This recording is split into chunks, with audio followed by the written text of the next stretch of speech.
Welcome. Okay, got it. Okay.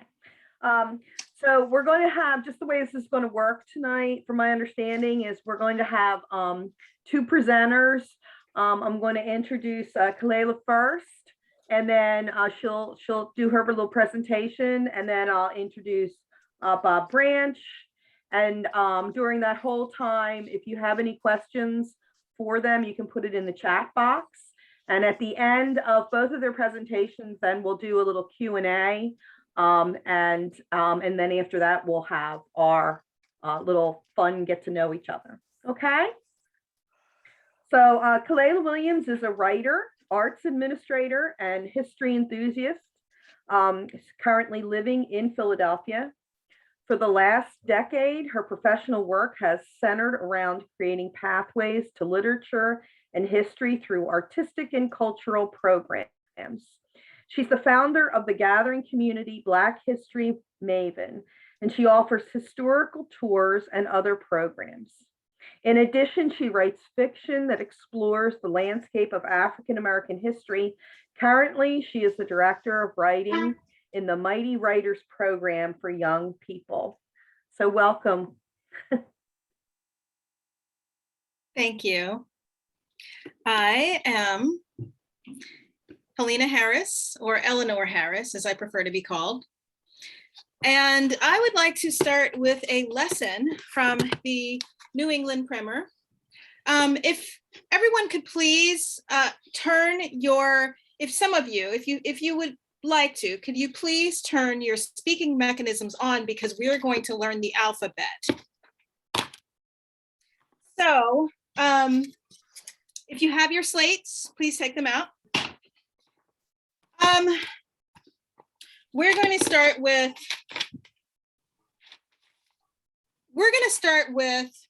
words of 2 syllables. Absent. Absent. Abhor. Apron. Good job. Good. Let's more words of 2 syllables. Heinous. Hateful. Incense. Words of 3 syllables. Abusing. Barbarous. Damnify. We're going to go to words of 5 syllables. Abominable. Fornication. Fermentation. Good. A lesson for children. Pray to God, love God, fear God, serve God. We'll go down here. Cheat not in your play not with bad boys, call no ill names, love your school, mind your book, strive to learn, be not a dunce. Oh, let's, more alphabet. In Adam's fall, we send all. In Adam's fall, we send all. Thy life to mend, this book attend. Thy life to mend, this book attend. The cat doth play, and after slay. The cat doth play, and after slay. A dog will bite the thief at night. The dog will bite the thief at night. We'll go to the end of the alphabet. Xerxes the Great did die, and so must you and I. Xerxes the Great did die. And so must you and I. Good. It's important that we always remember this. So that was Eleanor Harris, who was sometimes known as Helena Harris, as it seems from the records. Eleanor was a real teacher. And by the way, my name's Kalela Williams. That's my actual name. I'm not a lot nicer than Eleanor might have been. But she was a real teacher. She lived at 6 of Cherry Street. Yeah. I'm sorry. Oh, okay. Here, how about turn your microphones off, and then I'm happy to answer questions after that. But she lived at 6th and Cherry Street here in Philadelphia, and we know that she was part of Philadelphia's community off and on for about 30 years, at least 30 years, probably more. What we also know about her is that during the Revolutionary War, she went to England, to Chatham, England, to look for her husband who had served for the British. And she found out he was dead. She met someone else while she was there. She met a John Harris. And I haven't been able to find her maiden name, but she comes back to Philadelphia, and she becomes a member. She was a member of the Baptist Church in Chatham. She was formally dismissed from the Baptist Church. She took her dismissal here to Philadelphia and joined the church here. What was also remarkable about her was that she, when she got to England, she found some families and offered to teach their kids. And so she taught white children in England, and then she came back here and taught at a Pennsylvania abolition school Abolition Society school on Cherry Street. It was probably near her household. It might have actually even been, she might have actually lived at the school. As a teacher, teachers were, it's an interesting process. Sort of, and what I did was a sort of dramatized presentation of a teacher, but teachers were in many cases stern, strict. Lessons.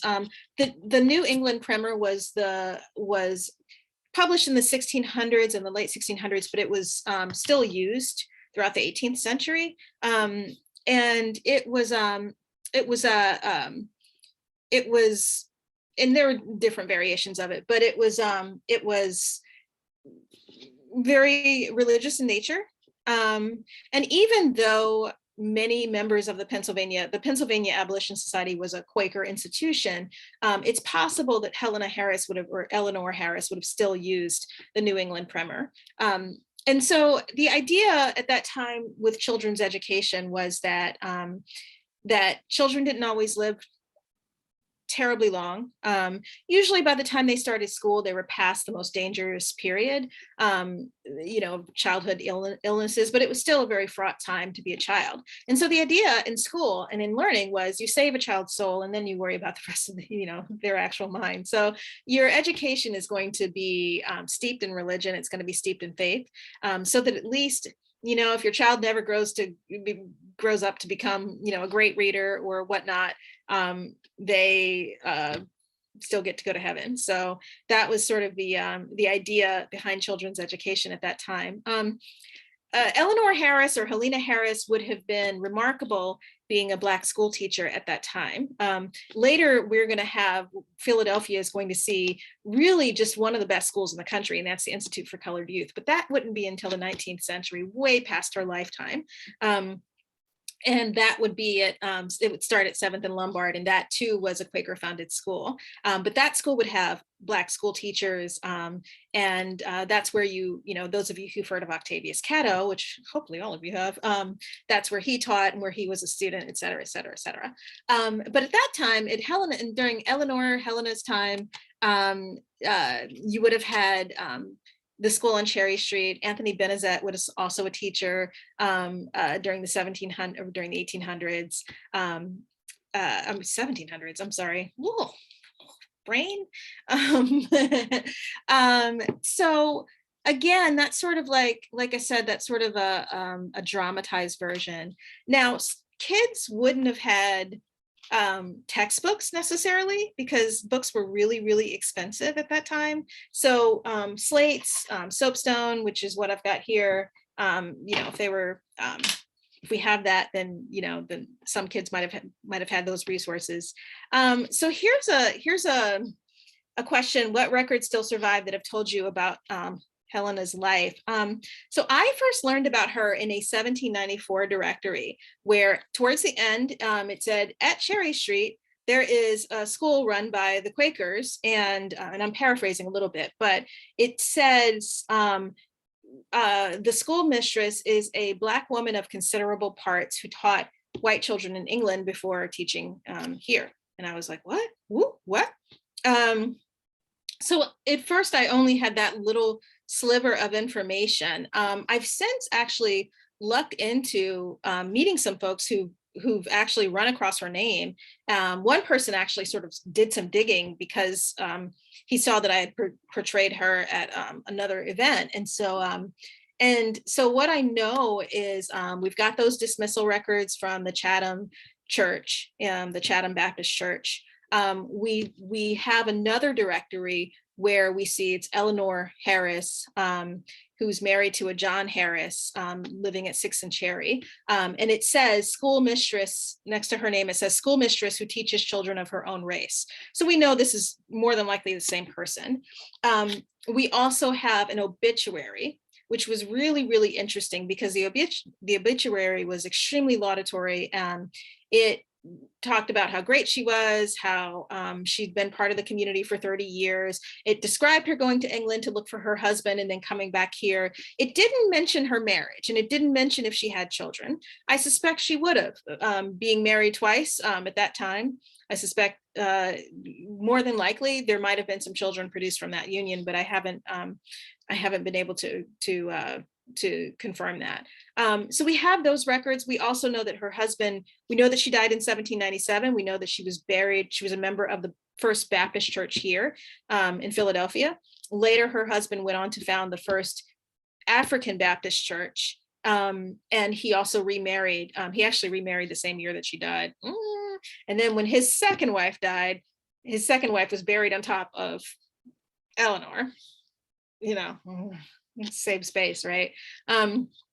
So again, we've got slim records, but for a woman of that time period and a woman of any race during that time period, it's actually quite extensive because we often don't get that clear picture or that longer picture. I'm still looking for her. I want to find out what her maiden name was. Well, who was she before she married John Harris? Did she have children? I'm still trying to find out more about her. But reconstructing the life of a teacher, I'm sort of going by the stern teachers. In many cases, they didn't have, I know that she had 40 scholars at her school in 1795, as it's listed in the directory because it says 40 scholars of her race. So if she's supervising 40 kids on her own, because you have to consider at that time, you're not going to have like a teaching assistant and a principal, if the kids act up, send the kids to the principal's office, you don't have that. So if she's having to somewhat alone or quasi alone supervise 40 kids, yeah, she's probably not going to spare the rod a whole lot, and teachers generally didn't. So we've got a couple of things. To clarify the dismissal, what I believe that is just simply, it's not a bad thing. It's just simply, hey, I'm leaving this church. I'm showing that I was a member of this church, and now I'm leaving this. It's sort of like a letter of resignation from your job. Like, in order for you to take a new job, you got to resign from your old one. So that is, I'm leaving this church and I'm going to take these records to apply to this other church. How would she have received her own education being a Black woman? That's a really good question. It's possible that she was a member, because we know that she lived in the community here in Philadelphia before going to England. It's very possible that she was simply one of there was at the time an educated, free Black class of people living in Philadelphia. And that was the case for quite a little bit of time in the 18th century. So it's very possible that she might have learned from her own mother. She might have learned at home. She might have learned at a school that was taught by typing here. She might have gone to a small school in someone's home, something like that, an informal school, maybe just like local families, et cetera, et cetera. But you also have to consider that teachers at that time were not, in many cases, they were not terribly educated themselves. You had so many teachers at that time. In fact, most teachers at that time were men. Yes, that's exactly right. I think the time she might have been a little bit late for Benezet school, but that was another school that would have operated. She probably at that time, people, in many cases, they were out of school by 12, 13. You didn't stay in school as long as you do now, sometimes even earlier if you were in school at all. So, so she might not have been all that educated herself. Like I said, most school teachers at the time were men. Some school teaching at that time was a profession like, it was not quite being a laborer, but it wasn't the profession that it is now, where it's, you go to college, sometimes you have a master's degree. At that time it was, oh, you can read and write a little bit, great, you can teach. You actually had folks, indentured servants, becoming teachers. There are ads in the Virginia Gazette, for instance, or in the Pennsylvania Gazette that show, a shipment has arrived, tailors, barrel makers, et cetera, school teachers. So you had English men who came here as indentured servants to become teachers. The First Baptist Church, let's see, that was on the First Baptist Church that Eleanor or Helena was a member of. That was on 2nd and Market, or near 2nd and Market. And then I'm not sure about, she would have been buried at the First Baptist African Church. And gosh, the location of that is slipping my head, but she would have been buried at their cemetery, which might not have actually been at the church location. So I'm still looking at that, but I'm not sure. Once I can always follow up as far as where her once I find out for sure where she would have been buried. But yeah, so that's this person who I'm portraying and learning about school in the process. I will just quickly add that there were, her education would have been very different from her brethren and sister and cousin in the South. They would have possibly, at that time, teaching people to read and write, enslaved people to read and write wasn't, in many cases, it wasn't quite solidified into law. It became more solidified into law in the 19th century. However, it was pretty de facto that enslaved people didn't learn to read and write, and that there were some exceptions, and one notable exception is the Bray School in colonial Williamsburg. That was a school that believed in teaching kids to read and write so that they could be of better service to their masters, and to also be able to read the Bible and to learn how to be obedient to their masters. So the idea was teaching education in order to teach religion, but also to teach obedience, et cetera, et cetera. So that was one big notable exception, but for the most part, you did not have actual schools for enslaved people, enslaved children. And then the last thing I should quickly mention is that learning at home, we think, oh, it's too bad people didn't get a chance to learn, as far as like, when we think about, say, girls and boys, for instance, a lot of times if one child was to be sent to school, it's going to be the boy, or it's going to be the sons, right? But learning at home back then was really, really important. And this is something that was stressed to me by the person who plays Hector. Oh my gosh, why do I have no brain tonight? Noah. Oh gosh, if somebody knows who I'm talking about, please let me know. He plays a Revolutionary War Teamster. But one of the things that he stresses is that learning the knowledge that you need to know. So for instance, what herbs can treat a stomach ache or your baby's colic. Thank you. Oh my gosh, I don't know why I can't. Ned Hector, Noah Lewis, thank you. Brain. It's been a long day, y'all. But knowing what herbs can treat, whatever illnesses, knowing how to midwife, knowing, or midwifery, knowing advanced sewing skills, how to sew efficiently. These were really important skills, and arguably in many cases more immediately necessary skills than reading. Mathematics was good to know because that way you can balance your accounts or whatever, but like if you couldn't read Paradise Lost, fine, like if you can read the Bible a little bit and read enough to get around, write a receipt or whatever, like or write down whatever it is, that you need to know and and add up your accounts, that's good enough in many cases. So I just want to stress that. Last questions. Yes, the Bray School, BR, yeah, that's how you spell it. It's in the chat. All right, everyone. Well, thank you so much. I'm going to turn my mic off.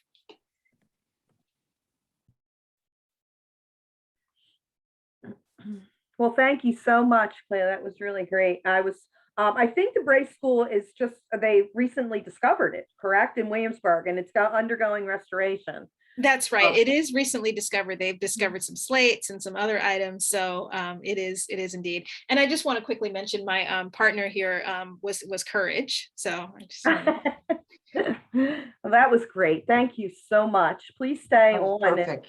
Yes. So our next presentation is going to be from Bob Branch.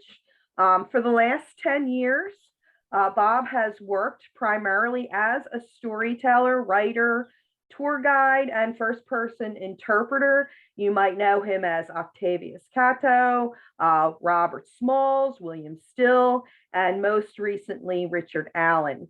He works for Historic Philadelphia. I see him behind Independence Hall numerous times. You may have caught him as Octavius Catto at APT's River to River Great Tour or the 10th anniversary party. And he is an APT certified guide. So welcome, Bob. Greetings. My name is Bishop Richard Allen, and I happen to be the founder of the first independent African church denomination in America. They're called AME, African Methodist Episcopal, and it was started right here in Philadelphia.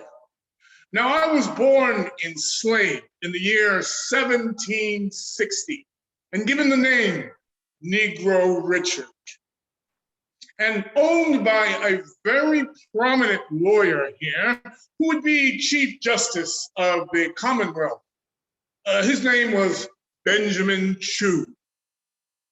Now, because we're just property, he just decided to sell my older brother and sister and my parents to a plantation owner in Delaware.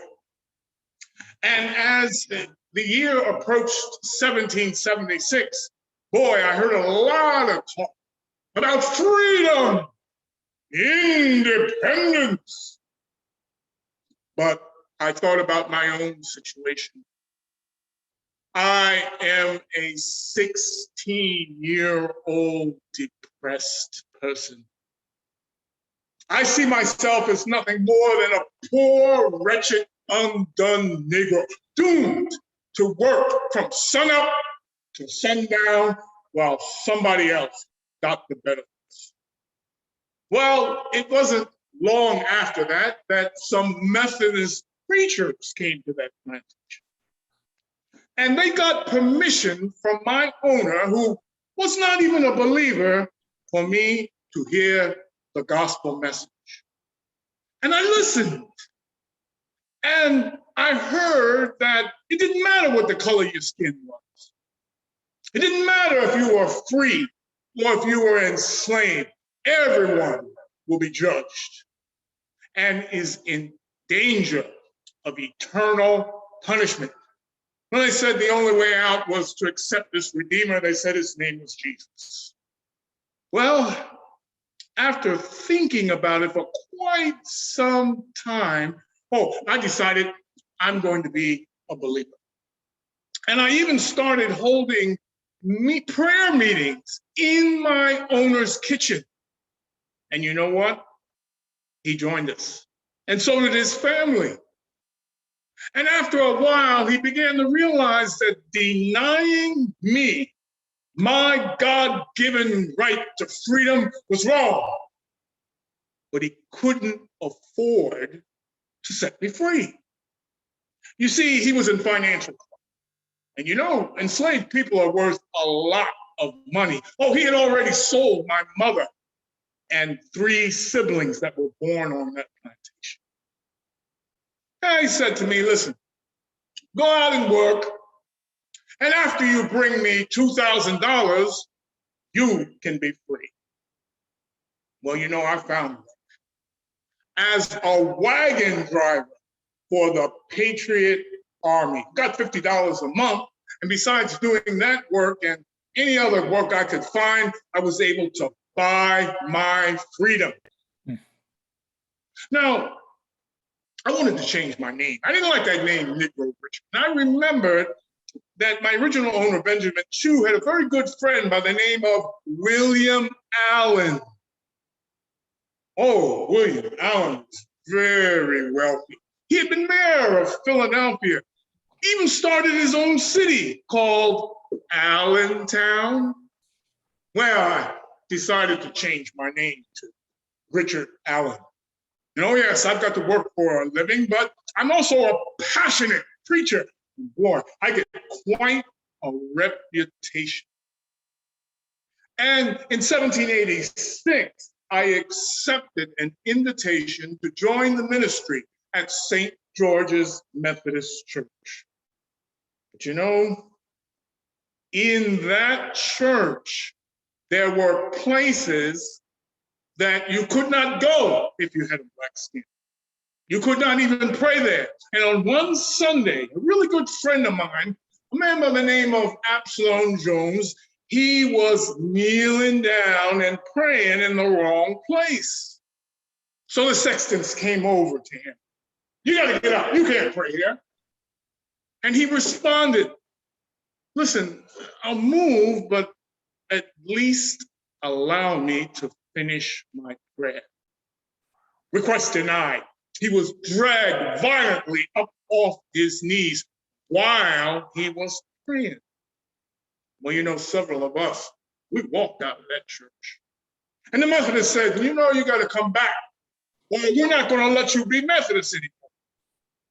And you know what I told him? If you deny us your name, you cannot seal up the scriptures.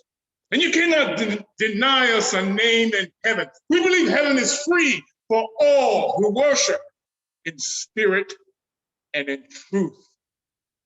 Oh, we started raising money so we could buy property to have our own African churches. And you know who was among the contributors?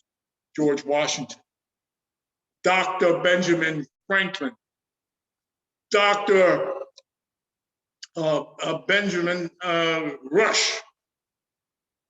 They contributed. And in 1794, I had my church. And you know, the Methodists seem to have softened toward the idea of an African church, so I made a mistake. I unknowingly signed a document that incorporated our church into the Methodists.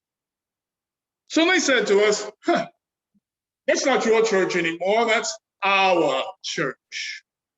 You will give us the keys, and if you want preachers, you can get them from us, but you are going to pay. And you know, it got to the point where we had to physically stop them from coming into our church and just taking over everything. Well, in 1815, because they could legally do so, they threw us out of the building. And they put our church up for public auction. But you know, by that time, well, I'm not only a very successful preacher, I'm also quite a businessman. You see, I had started a chimney sweep business. I had started a shoemaking business. I owned rental properties. I was getting income. So, you know, when they held that auction, I went. And I bought the church back. And it cost me $10,125. Oh, but now the Methodists decided they're going to take us to court. And they lost. But it went all the way up to the Pennsylvania Supreme Court. And finally, in 1816, we had our independence. So we decided, well, you know, probably other African Americans are having trouble like this. Why don't we start a denomination so we can have many churches? And that's what we did. And I became the first bishop. Now, before I close, I just want to mention a few things. You know, what is true is that we free Africans, for the most part, well, we supported the revolution. And we were even somewhat patriotic. But we were also so disappointed that when the new government started passing laws in 1790, one of the first laws that they passed was something called the Naturalization Act. And you know, that law said, unless the color of your skin is white, you can't be a citizen of this country. So we began to think that, you know, maybe we've got to leave this country. Well, we considered going to Sierra Leone, we considered going to Haiti, and even Canada. You see, because when I held the first African-American convention in 1830 in my church, I suggested we should go to Canada. Because we can't vote in this country. We are not citizens in this country. But if we went to Canada, we could have citizenship. We would have voting rights. You know, I sure hope this country's going to change. Because I can tell you, I am in Philadelphia when the first 7 presidents are elected. I can't vote for any of them, but 5 out of the 7 are slave owners. And I wondered what the future of this country is going to be if the leader of the country doesn't take a stand for freedom and equality for everybody. You know, I remember reading in the Bible that a nation that is divided against itself cannot stand. We will see what the future holds. Thank you. Thank you, Bob. Both of you were fabulous. Can't thank you enough. I do have a question for you, Bob. Yes. How can we hear more lectures from you? Well, it would be my pleasure to do that. I am going to be at the Betsy Ross House speaking for the next Saturdays in the month. And I do suggest you get a hold of Historic Philadelphia, and I'm sure something can be arranged. Okay, great. Yeah. A question for you. Given the close proximity between Mother Bethel, Richard Allen, and St. Thomas Church, Absalom Jones, was this some friendly competition for members between the two churches? Well, let me tell you, the first church, that African church that was established in Philadelphia, was St. Thomas African Episcopal Church. I was approached. In fact, I put the first shovel in the ground for that church. And I was approached to be the leader of that church, but I refused. And I'm going to tell you my reason.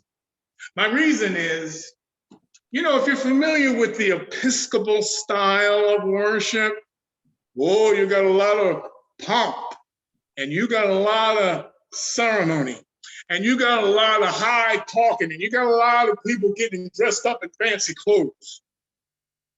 I did not think that that was the best fit for all of the free Africans that were in this city. Didn't have education, didn't have fancy clothes. And the method of preaching was simple and direct.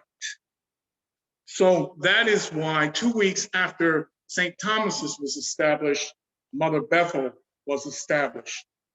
And we did not really compete because St. Thomas's tended to attract the more educated, the more, that were into business and they had money. And whereas my church catered for, the common, the ones that didn't have much education, the ones that didn't have fancy clothes, the ones that needed to be uplifted. So really we weren't competing because we actually were catering to two different kinds of people to see. Okay. Well, thank you again. I think I don't see any more. There's a comment from Karis about Richard Allen's eulogy on the death of Washington is available online and is worth looking up. Yes, I did deliver a eulogy in my church, 1799, that was actually reprinted in newspapers in Philadelphia, New York, Baltimore, because I just wanted to encourage others to take a look at this whole thing of slavery and perhaps follow in the direction. Of course, it would have been better if he'd freed them before he died, but it was, I felt, a step in the right direction. Okay.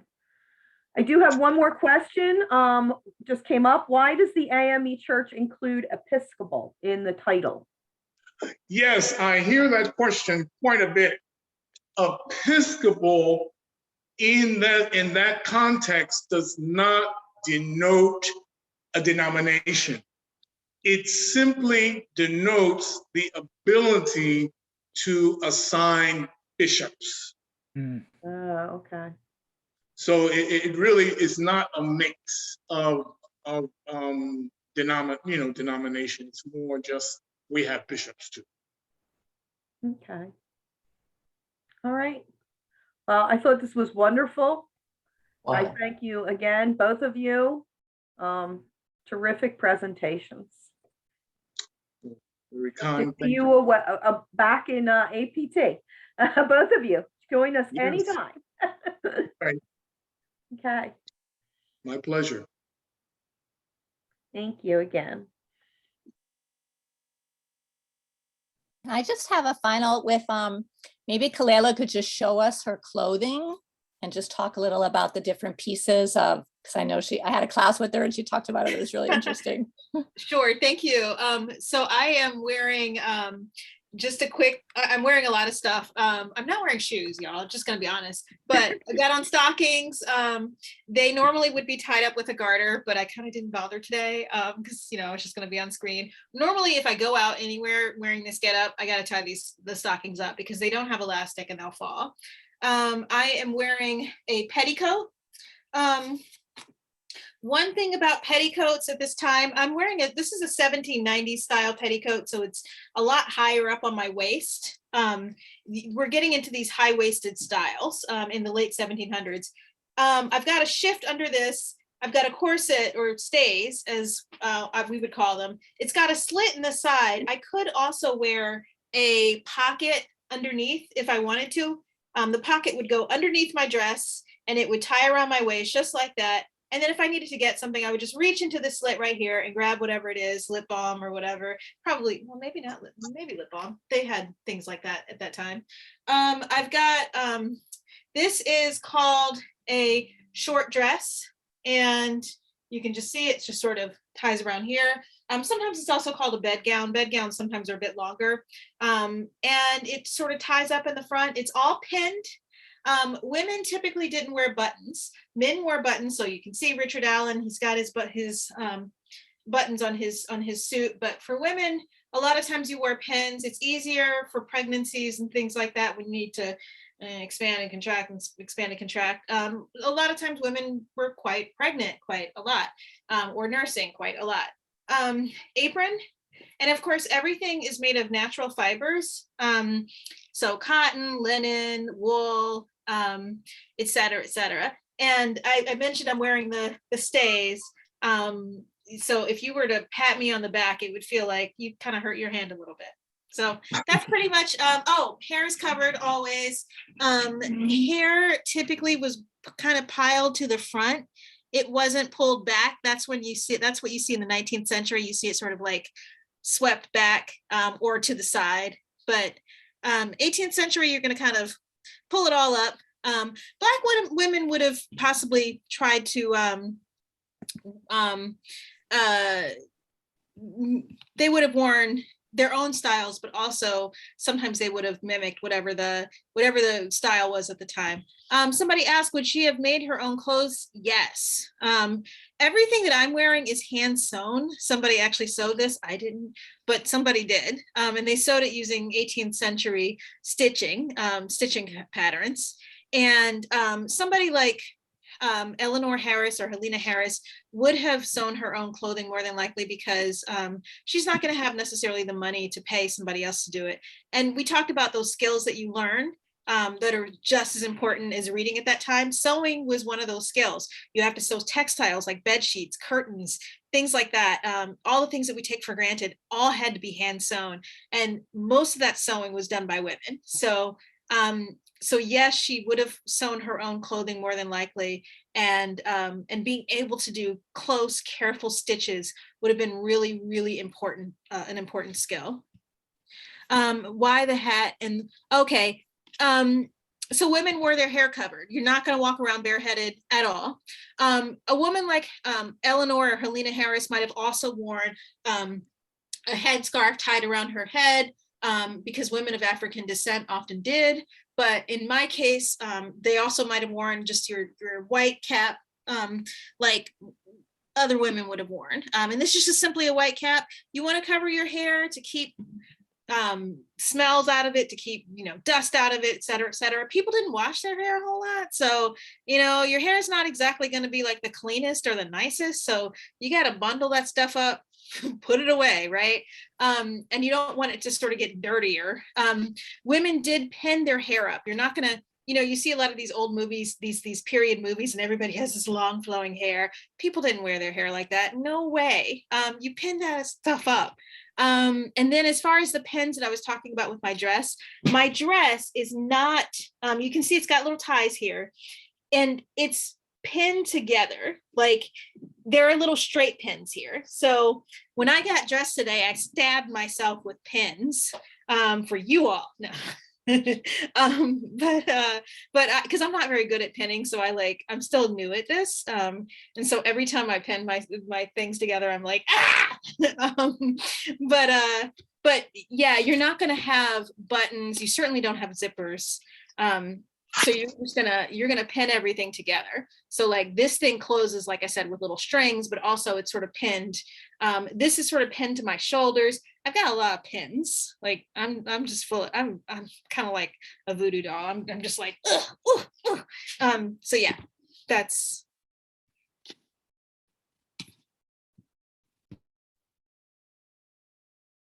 Well, thank you again.